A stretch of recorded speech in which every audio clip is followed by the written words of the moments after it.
All right, guys, welcome back to the Pocket Mads channel. It's Maddie here. Today, we're going to be talking about the best decks to play for the upcoming ranked season. It's kind of crazy. It feels like we've been in this Mega Shine B2B season for a long time now, but the ranked season starts up in just, I think, 2 days on April 12th. I could be wrong about that. I should probably know the date, but it is up and coming. And I figure, you know what? It's Friday, and I'm going to tell you guys which decks you should be playing for this ranked season. Hopefully you guys can climb as high as possible, and hopefully it goes well for you guys this ranked season. Things have been progressing in the metagame. I haven't uploaded the last couple of days. In fact, I have been uploading to the Champion Mads channel.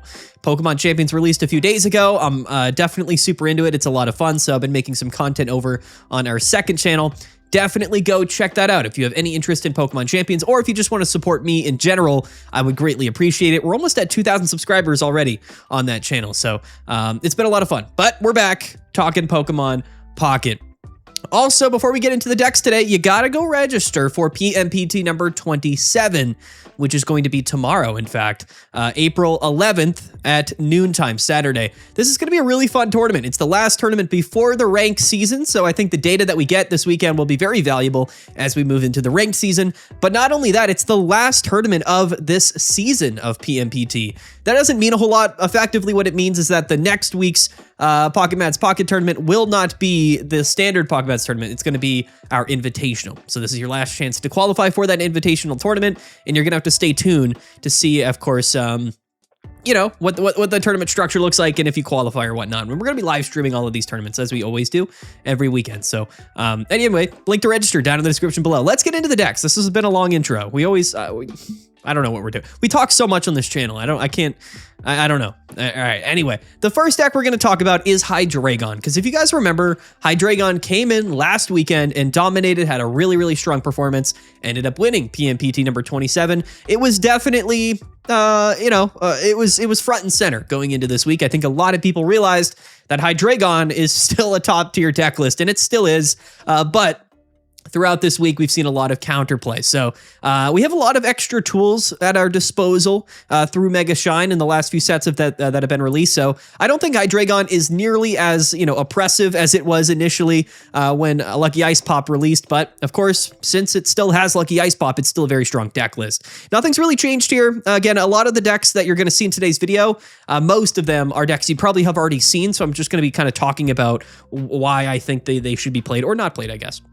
But yeah, Hydreigon, I'm going to lead off with it because it is kind of the meta driver still to this point. I don't know if it ever took over in popularity, Suicune and Baxcalibur. That might still be the most popular deck, but Hydreigon definitely something to take a look out for. A lot of the decks that people are playing so far this season, and I think into this weekend, will be making sure that they cover the Hydreigon matchup, and our guy Chingling has arisen as another prominent card that I'm very happy about, because I think Chingling is very important, and it's one of the few things that can really slow down these Hydreigon deck lists. So I would still recommend Hydreigon. As we know, this is a video talking about ranked battles, and whenever we're talking about ranked battles, we have to talk about Hydreigon, because the nice thing about this deck list is that it doesn't really, it doesn't take a ton of...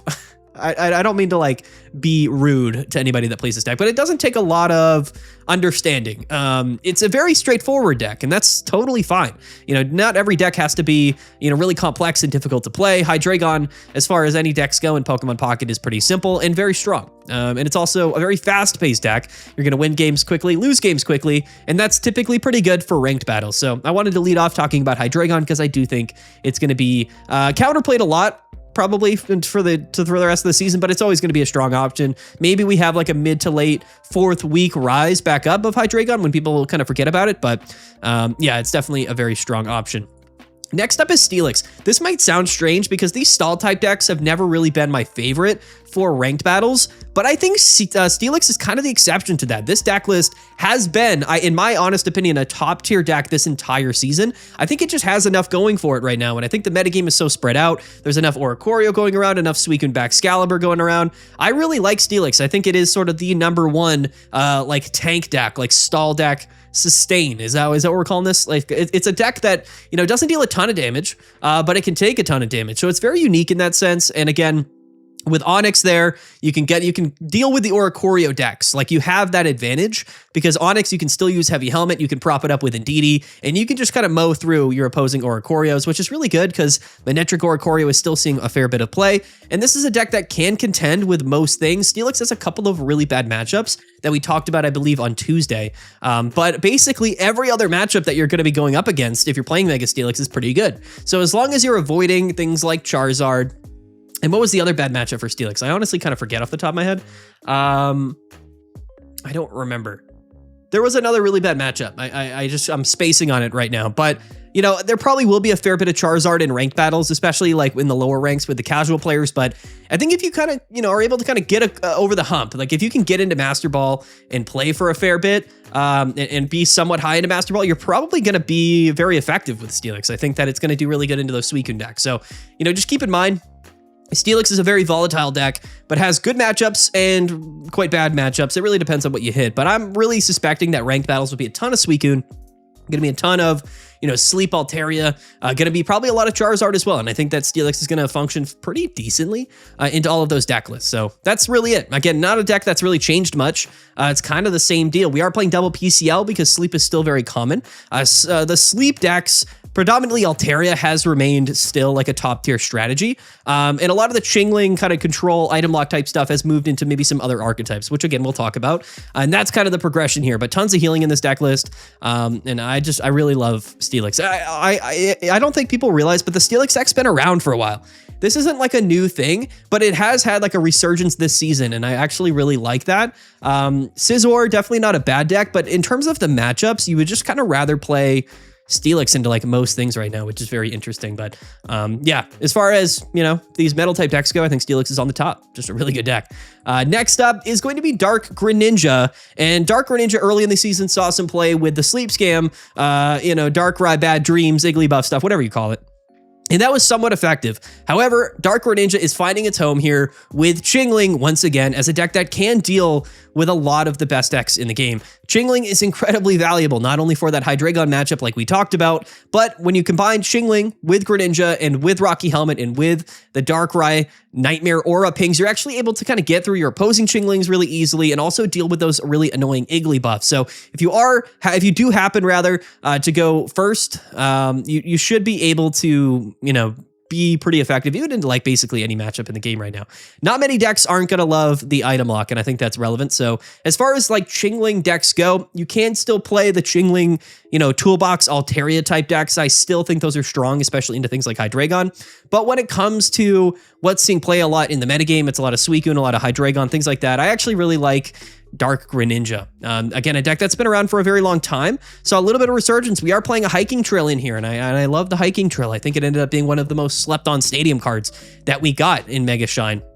You got to understand that a lot of these decks that play Hydreigon, play Greninja, these are like rare candy high roll decks. They're combo decks. And what oftentimes happens when you're playing these decks is that you either pile up a bunch of cards in your hand that aren't very useful, and then in that case, we have Copycat to refresh that hand, or you play kind of all of the cards you need for the combo, and then you're left with like no cards in your hand. So the Hiking Trail Copycat combo in some of these rare candy combo-based deck lists is really, really effective. It's basically, you know, two sides of the same coin. You'd be surprised how often your opponent doesn't have less than 3 cards in hand. Your opponent can play around Hiking Trail, but especially like Suicune, they're never going to have lower than 3 cards.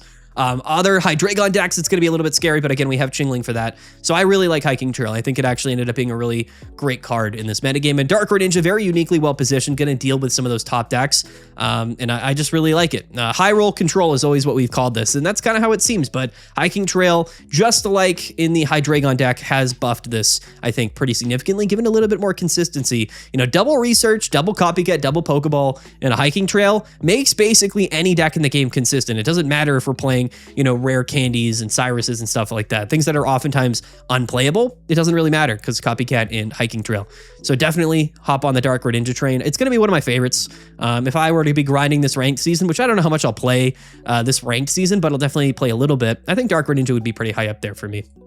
Next up is Altaria, and this is the version of Altaria that is still, I think, the most common, and it is the Bad Dreams Igglybuff combo. This is just a strong deck. It's an RNG deck, so unfortunately, you know, Altaria, well, if you go back, Altaria really had two main ways that people played it. They had sort of the consistency tempo version of Altaria with Chingling and Item Lock and Jirachis, all of that stuff. A very consistent deck, but not necessarily the strongest deck. And then the other way that people used to play Altaria, which they still do, is Altaria and Greninja. We don't, I think, have Altaria and Greninja on this list because I put Dark Greninja instead, but that's also a very strong deck. It always will be. But those were like the two ways. You either played high roll Altaria or you played sort of the consistent item lock version. And the Bad Dream stuff kind of found this weird middle ground where the deck is incredibly consistent, but its effectiveness is very RNG based, of course, with the coin flips and with the sleep. Now, a lot of people are still teching in Pokemon Center Lady, but you got to understand, this is still an effectively broken strategy. Igglybuff turn 1 double Darkrai is 50 damage on your first turn. So unless they even have PCL in hand, even if they don't, or even if they do have PCL in hand, if you go first, sometimes you're just already ahead of the curve, and none of that combo takes any energy. So even going second, this is a strong deck because you can still go turn 2 Altaria. We also have Swablu if you want to lead with it, because that's also going to pair it with Darkrai. It really is kind of like the perfect storm here. I think this deck will be relevant for a very, very long time. I was very curious how the Darkrai Igglybuff stuff would really fit into the metagame, if it would stay long term, and I think that this is the deck. I think this is the deck that people will play. I think Mega Altaria just pairs so well with so many different strategies. It's going to see play a bunch of different ways, but as far as the Igglybuff Darkrai stuff goes, unless we get something different or new in the upcoming expansion, I think that this is probably going to be the most common way that it sees play. And again, it's going to just be very good. So if you wanted to flip a bunch of coins, if you wanted to play, I mean, most decks now like flip coins, and that's kind of the weird part about Pokemon Pocket. You know, Hydreigon and Steelix, they play Lucky Ice Pop. Igglybuff here has, of course, you know, the sleep coin flips. Am I missing one? I think that actually might be it. But that's pretty common. A lot of decks are flipping coins these days. Yeah, no, this is a good deck. I don't have anything else to say about it. It hasn't really changed much. It's just gonna be really good. If this wins tournaments, I'm not gonna be surprised. And again, when you get into ranked battles, it's really good oftentimes to play a deck, because I typically, and I know some people don't always do this, but I recommend you play one deck, then you kind of stick to it for as long as possible. It's always good if you're going to use that strategy of sticking to a deck. It's really good to play a deck that, you know, can kind of win no matter what the scenario is, right? And with, of course, the sleep, coin flip, RNG stuff, this deck can beat anything in the game pretty easily. And I find that to be very annoying in some degrees, but also kind of a really makes it a really good choice for ranked battles. So shout out to Altaria and Bad Dreams Darkrai. I mean, you guys know about it. You probably hate it or love it, but it's very effective. And its win rate has remained very effective. It's about a 50 to 51% win rate this season, which is a little below things like, you know, Hydreigon and Suicune, but I think that that's mainly just because of the RNG aspect of this deck and the kind of the high roll nature of it in a sense, but no, it's still really good. Next up is Suicune Excalibur. We've been talking about this deck so much, I really don't want to spend too much time on it, other than the fact that I think it's just going to be a great option. This is a deck that does have some really tough matchups, but, you know, it's very consistent. This is like the very like prototypical like tempo deck. It just sometimes or not sometimes, it just kind of always gets to that point, you know, and basically Suicune decks have always been like that. Just the nature of Suicune. Entei sees play in Charizard. Raikou doesn't see any play. But at the end of the day, I mean, Suicune, I think, is probably the best card of all time in Pokemon Pocket. I mean, there might be some other contentions to that. Of course, you know, Darkrai is relevant. Altaria has definitely a case. Things like Chingling, Oricorio. If it's not Oricorio, like if you're not counting Oricorio, I would say that Suicune is the best Pokemon of all time in Pokemon Pocket. And the thing about this Suicune deck, you know, is that there's really not a lot of Protective Poncho in the game. I think a lot of people have just started playing Starting Plains instead, which is a really funny thing to note. Like, they gave us Protective Poncho to, of course, stop Chien-Pao from being able to obliterate your bench Pokemon. But then everybody just was like, well, we'll just play Starting Plains because that's going to give all of our bench basic Pokemon more HP anyway. So they're going to be above the 130 threshold. And I find that to be just generally kind of hilarious. So Starting planes, people, you played in this deck, but it's almost counterproductive. I don't think it really matters though. Like that's the thing here. Like when you go into Chien-Pao, it's normally to finish off a Mega Pokemon. And I think that's why this deck will continue to be relevant, is because the 130 is just 130. It doesn't have to be to the bench Pokemon, right? Chien-Pao is just going to hit for 130. It doesn't matter. So as long as Suicune can chip down some damage, Baxcalibur can't deal and get through Oricorio, this deck will deal damage. And then by the end of the game, if your Mega Pokemon has 130 or less HP, it's over. That's how it works, So unless you're going up against like other bench damaging decks like Greninja and things like that can maybe target the Chien-Pao and kind of bring it up before you're able to use it, it's an incredibly effective strategy. This season, more than other seasons, I think in the past, has been very Mega Pokemon dependent. And I just think they gave Suicune kind of the perfect partner to deal maybe with some of those Mega decks in Chien-Pao and Baxcalibur. They came out together, I guess. But yeah, still a top deck. I ended up talking a lot about this, but no, it's definitely still a strong strategy. Probably going to be the most popular deck in ranked, I would imagine. So definitely prepare for it. And by prepare for it, we are going to talk about Manectric because, this kind of bursted onto the scene early in the season, and then Hydreigon kind of took over as sort of a rubber band, bounce back effect after the Oricorio dominance. But I really think Manectric is here to stay. Just an incredible deck. We are playing double Electric Generator in here. We have the Pokemon Center Lady, Rocky Helmet to boost the damage. Zeraora is a really good card. We are playing the Elemental Switch. I always recommend playing Elemental Switch in this deck list, and I'll tell you why. Because Manectric is incredible going second, right? Because if you lead with it, you can just hit for 80 on turn 2 and kind of have enough pace to potentially win the game. The thing about Zeraora is that as a leadoff option, it's really good because if you go first, you can actually attack on turn 2 with it, which is really good. Or not turn 2, but your second turn going first. And not many Pokemon can do that. You can hit certain Pokemon for weakness. You can KO baby Pokemon. It's just a good card. But Zeraora can also provide value if you can get it on your bench and not lead off with it. And that's where Elemental Switch comes in. So you're able to use that energy that Zeraora generates on the bench to move it to a Mega Manectric. That way, if you do go first, you can still attack on your second turn with Mega Manectric or Oricorio. And since Mega Manectric is a stage 1 Pokemon, that is a evolution. You get to evolve first, but now you also get to attack first. 80 damage means you're probably going to KO a lot of basic Pokemon, which means your next attack is going to be boosted. It's a really strong combo. So I would heavily recommend Elemental Switch. And again, the Electric Generator also kind of does the same thing. If you lead with anything other than Manectric, you can kind of use that generator onto Electrike and then get the extra energy and still attack on your second turn going first. Tons of extra energy. That's what it's all about. Fast pacing. And then the Oricorio is thrown in because sometimes that fast pacing isn't enough to win games. So you just halt the game and you say, listen, now it's Oricorio time. And unless you have something for it, that's just going to be some damage that kind of gets sprinkled in. So I really like the deck. I think this is also a deck here to stay. We are not seeing a lot of Magnezone Oricorio. And that's going to be, I think, the biggest difference going into this ranked season, as opposed to basically every ranked season before, which is that when you face an Oricorio deck, it's not going to be Magnezone, or at least most of the time. It might be some of the time, but most of the time it's going to be Manectric. And now the decks that, of course, had to deal with Magnezone or Oricorio have to deal with a very different lightning type deck. And I think Manectric kind of fits the bill. It's perfect. I really do like this deck. I think that as far as lightning decks go, like thematically, it's one of my favorites that we've ever had. So I wish things like Raikou could have seen a bit more play, but at least Zeraora's back and we have this new fast-paced lightning type Mega Pokemon in Mega Manectric. It's very, very cool. You're going to struggle into certain matchups. Like, that's the thing here. Also kind of volatile, but you can beat other decks that, you maybe typically wouldn't be able to beat. Of course, like the Steelix decks, like sometimes they brick and they just don't get up and running quick enough and our pacing can kind of get over them. Hydreigon, sometimes they whiff, and Manectric can just kind of run away with the game, which is really good because Oricorio decks typically lose to Hydreigon, so it's nice. And of course, we're going to do good into Suicune and been doing really well into a lot of Altaria decks because Oricorio is just functionally always good into Oricorio, or not Oricorio, sorry. Oricorio is good into Altaria. Altaria decks always lose to Oricorio, so that's just like a big upside to playing it, even in today's Pokemon Pocket metagame, yeah.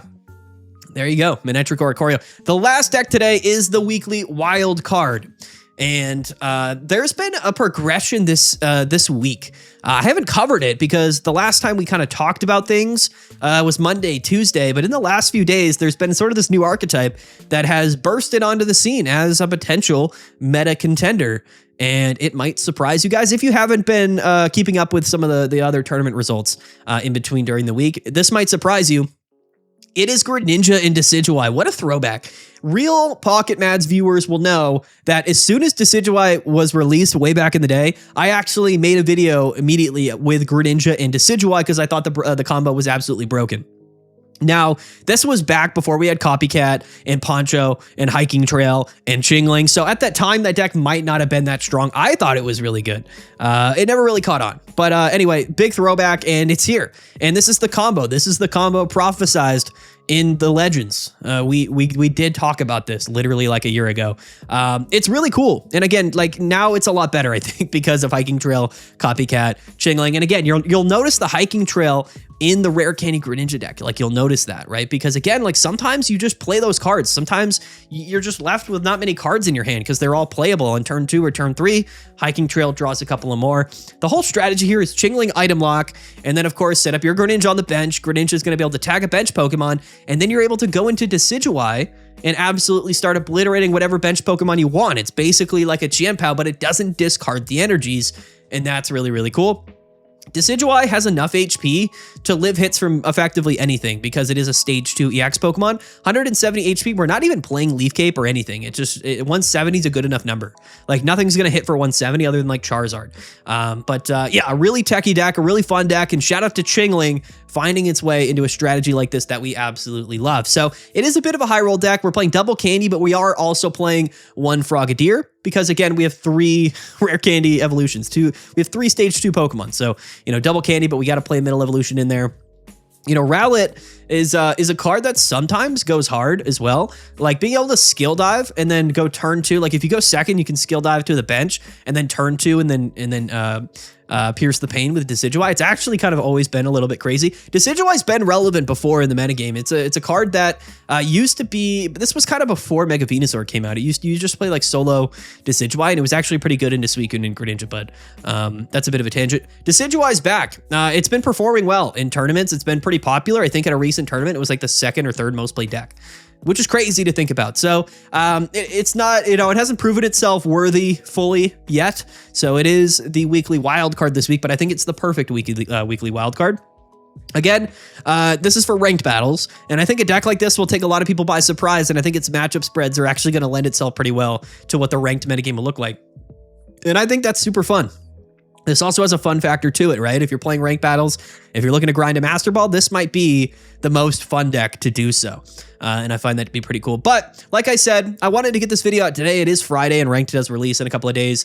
But PMPT number 27 is this weekend. So we're going to have to wait and see how that goes. The results this weekend are going to define the ranked metagame, just like it typically does. So these are my recommendations if you're going to hop in on Sunday and get grinding, but you're going to want to check back in Monday when we do our meta report, because that's going to be the truth. That's going to be the current state of the meta going into, as the ranked season starts up. So stay tuned for that for sure.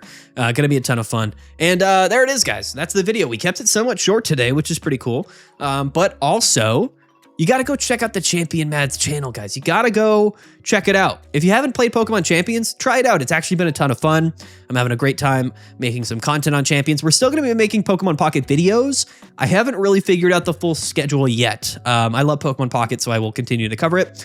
We're definitely going to do like Monday, Friday, and probably Wednesday here on the Pocket Mads channels, just like you guys always like with those video series. We might do less videos on Tuesdays and Thursdays. That's might be kind of when I dip into Pokemon Champions content. So we'll see.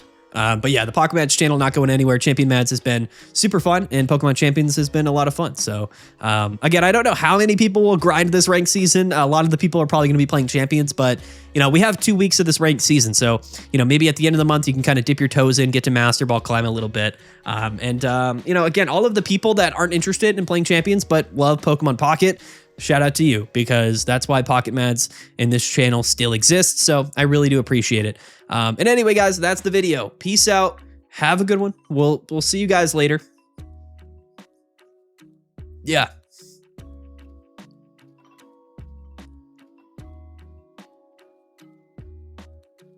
Bye.